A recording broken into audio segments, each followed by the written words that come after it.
So it's done. Now when you see this fight, I would recommend, this is literally the first time I did it. I think I saw a few videos of people doing it, but I never really paid much attention to what they were doing. And it was pretty much I knew who it was, I just didn't know how the fight was going to go. I did exactly what I always do, I just ignore everything. And I still got through it. Now at the very end, I don't know if he always does it at the end, but he did some sort of ability. I think it was like, I can't remember if it was called obliteration or whatever. It's clearly just some gigantic anomaly damage, I think, just going all crazy all over the place. And I did get close to dying twice there. Got deep in the red twice. Looking back at the video, I think this dude, obviously I still cleared it anyway on this dude with the very first time, not even knowing what I was walking into. But to make just this dude make it easier, I think when he's doing it, the easiest thing is to ignore endless mass, which I should have been doing more anyway. It takes up valuable animation times. And also maybe even ignore boulder dash. I noticed when I got really close to death, but right before he died, I ignored attacking him and went boulder dashing to some captain behind me, and I'm like, no, that was a stupid thing to do. I think the easiest thing is to then just simply keep gravity leaping. That heals me the most and targets him, so I don't have to worry about boulder dash and missing or anything. And just ignore the other skills and just make sure I just gravity leap and keep shooting.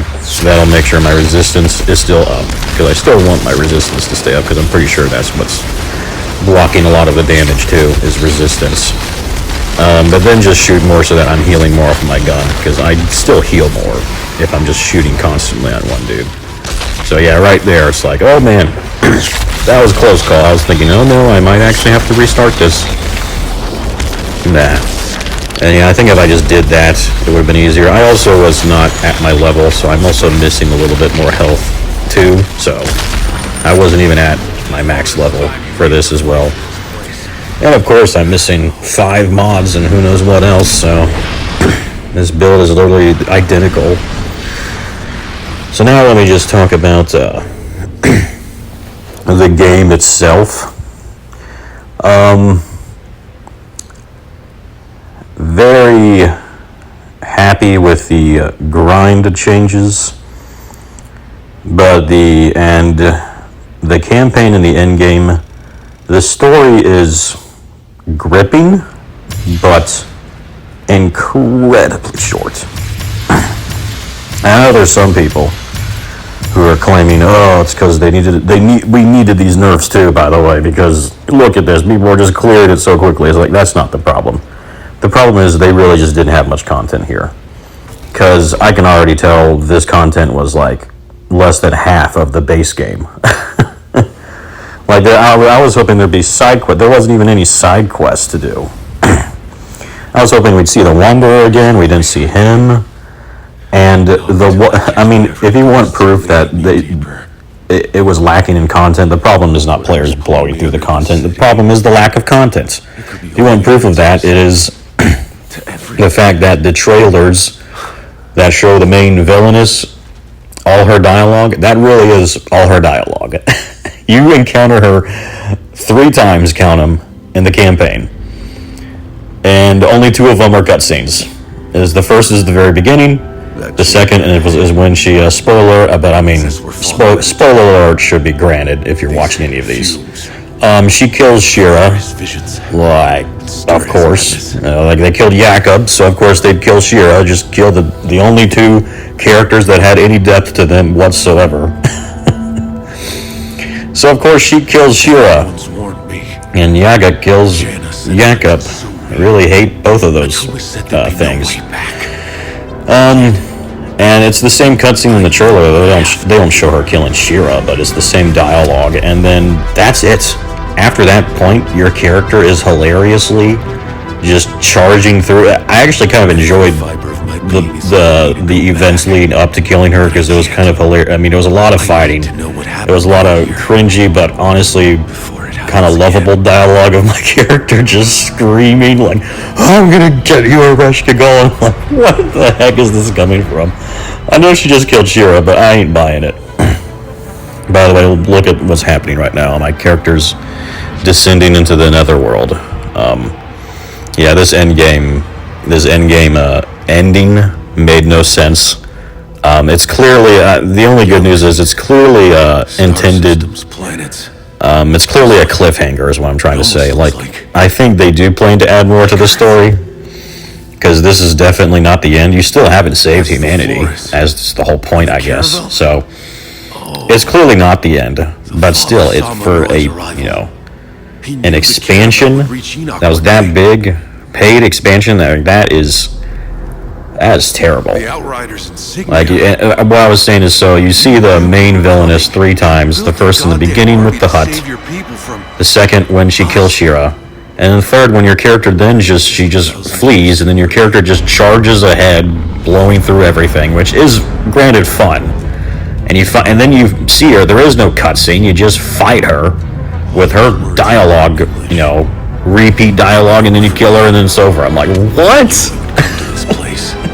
Are you kidding me? And get this. The main story is you're chasing. At the beginning, you learn you're going to chase a signal again. And I was like, really? We're doing this again. We're just chasing a signal again. Oh my gosh. Really?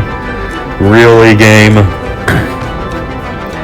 That said, I thought the stuff that was in the story was good and could have been gripping if it was fleshed out and there was more depth and there was more development to all the characters that you meet, but there was none of that. So it was another thing of like, there's a lot of potential, but it definitely fell short in the story department. The grinding is definitely there, though. One thing I need to say at the end, though, and that's why I think I showed it in the video you just watched, that you're watching right now, is that you get no supply drop resources in the campaign and in this endgame. I just beat it and I got nothing. Now you do. The main draw is you get a apocalypse gear to choose from, and you saw I actually that was the only one I finally used, and it's just because it's marginally better. It's like, okay, Marshall's boots, and it has increased mag capacity. I guess I'll get that. It's better than nothing. It's, it doesn't change. It basically just adds another 30% to my clip, keeping the identical build I have, which is like, okay, I need the gun. Oh, and on that note, I should say, if you didn't notice, I changed up my packs tree to do what I said I might do, which is to go to both trees. So I went 2 points in the top to get the gun damage, increased mag, and the weapon leech primarily is why I did that. And then I went in the bottom to mainly get earth and shield. And on the way, I still increased my anomaly power, so helps with the skill leech, helps with the damage, which helps my shield gains too. So, and my max health is what really helps the shield gains. So as you see, I think it was the best option, because I've noticed in the end game there's enemies that silence your skills that you fight, but there's also enemies that silence your weapons, which I did not know about.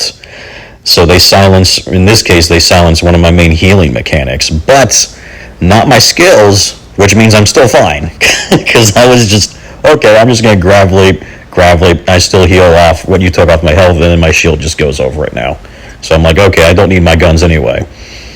But against when they silence your skills, it's good to have that guns. That's why I went both routes, because it's good to have a combination. On an ultimate tank, you really want combinations. You want to have everything invested in what keeps you alive. Your gun and your skill leech and all of that.